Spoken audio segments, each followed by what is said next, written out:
August 30th, the arrival of the 850J wide track dozer, a new to us machine.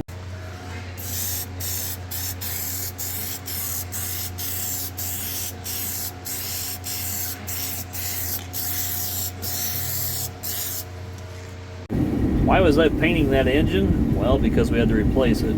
If you're a follower of this channel, you know that we had an 850C LGP dozer in videos last fall. And if you're a longtime fan of the channel, you know that we've had an 850J wide track in the past. The 850J wide track I had in the past was an 06 with an 8.1 liter mechanical engine, whereas this is the 6090, which is the 9 liter. And this would be the all-electronic engine in a 2007 machine. Throughout the years of 850Js, they changed the engines several times. I think some even came out with 414s, and it was kind of a serial number dependent upon which you're going to get for an engine. The 850C that we had was a higher hour machine, and it was a good machine, but it was just getting to the point where it kind of needed a little bit of everything, and dollars wise it just didn't seem it was a good choice to start spending money here or there or here or there. It just seemed like a better option to replace the machine with something newer.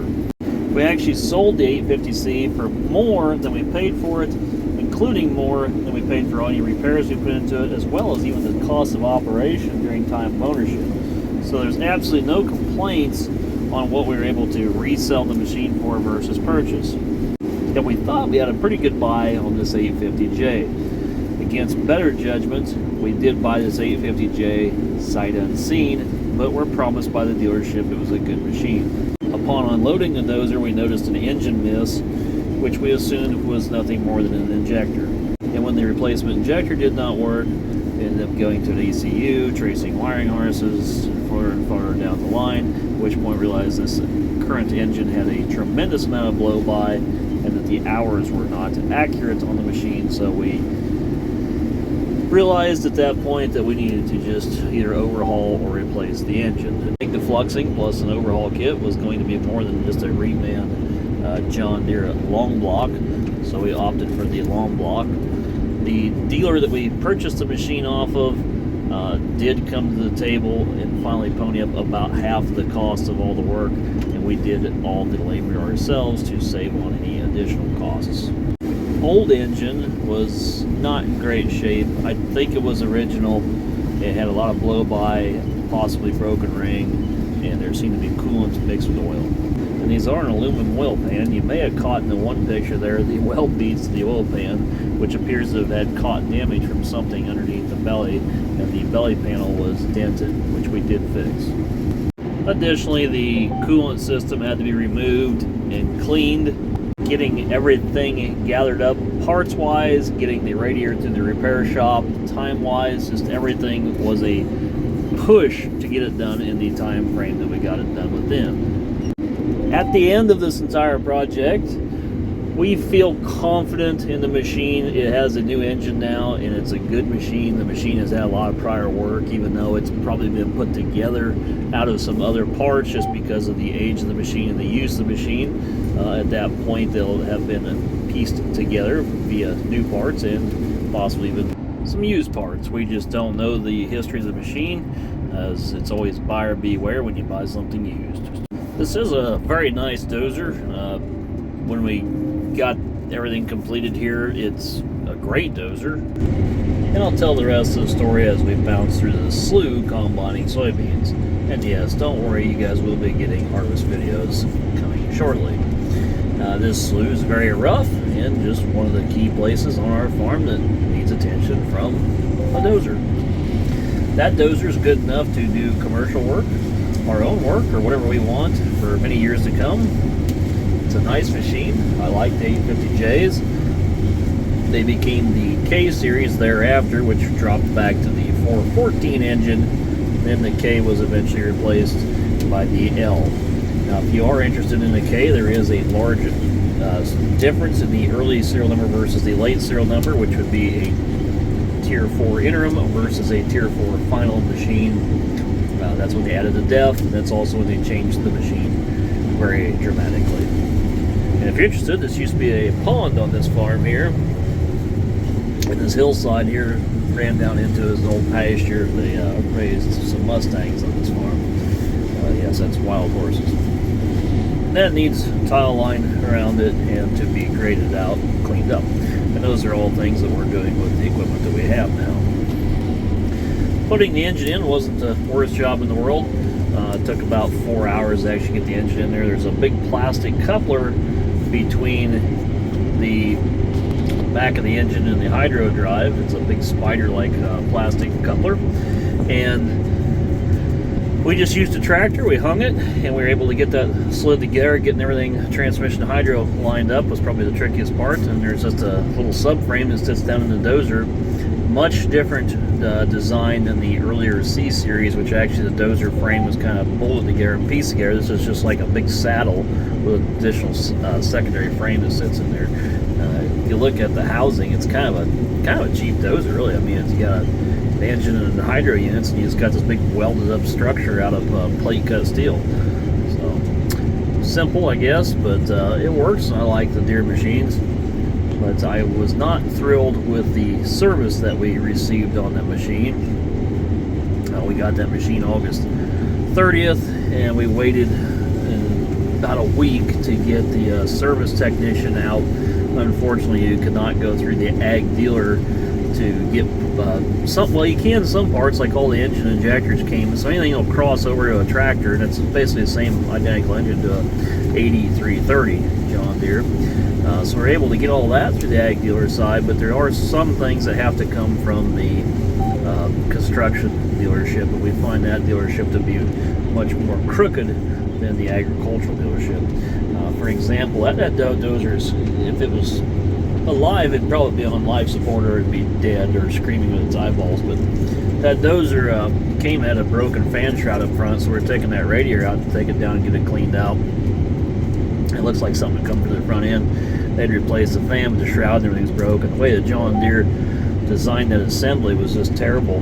So we get this shroud, and they're supposed to ship it to us. This shroud's $1,000 for this cheaply fiberglassed plastic little shell. And we get this thing, and they said, well, it's at our dealership. They actually had lost on the box. Comes into the dealership, and my wife says, well, we'll be up tomorrow, we'll pick it up. So we go up there, we go to pick it up. Well, they said, we go to pick it up. They said, well, we ship that out directly. Well, that's interesting. We were just on the phone yesterday. He was sending it back. Well, they finally went and rooted around for half an hour, and they finally found it. They get the thing, and I get a bill for almost $300 to ship it. And we said, well, we didn't ship that, we picked it up. No, that's shipping now to the dealer only. That's not shipping to you, that's shipping to the dealer. Well, how's that when it's a stock order? Well, that's a new company policy at the beginning of the year. Well, I said, I'll just go pick it up from the John Deere warehouse next time. That's only in Kansas City, Missouri, 150 miles away. No, you can't do that because you're not accredited to pick up from the John Deere place. Only the John Deere people can pick up from the John Deere warehouse, but you're required to pay. So be on the lookout for that kind of stuff if you order things now, especially through the construction side. We're starting to see those kind of things show up for additional charges. Additionally, the guy that works in the service department, and I'm just cleaning up a few things here, by the way, but the guy that works in the service department there, the manager of this dealership, his name's Barry. Ironic that he's there because he was the guy that was in charge of Case. If anybody has followed this channel very closely, you'll know the story with Case, and you might also know why he was in the jobless line. So, yeah, paint that on for size. And we're starting a new farm here. This is a 160-acre field. But more importantly, back to this dozer story. When we started tracing this machine down, we actually found it had been sold unpainted at an auction in, I think, late January and February of 22. Then later, it had been re-auctioned, but painted. And that's where these guys, we got it off of, bought it from. And that sale took place in Wisconsin. The long block only comes with the block. Basically, it's everything except the accessories. We took the dozer down and started breaking in only to find that the injectors were just starving for fuel a little bit, so we pulled the injectors back out. We're actually just going to buy a complete new set, as there's really nothing you can do with them. Take them to John Deere. You can't buy a reman. We're just going to buy brand new. And those will be here later this week. That dozer will be up and running at full capacity. The problem is we've lost quite a bit of time with not being able to run it. We had a pretty good project that would have had time to basically have that project done by now had we bought the machine and made the transition into this machine the right way. But we don't feel it's represented very well, and as I just explained the story, it came with a problem.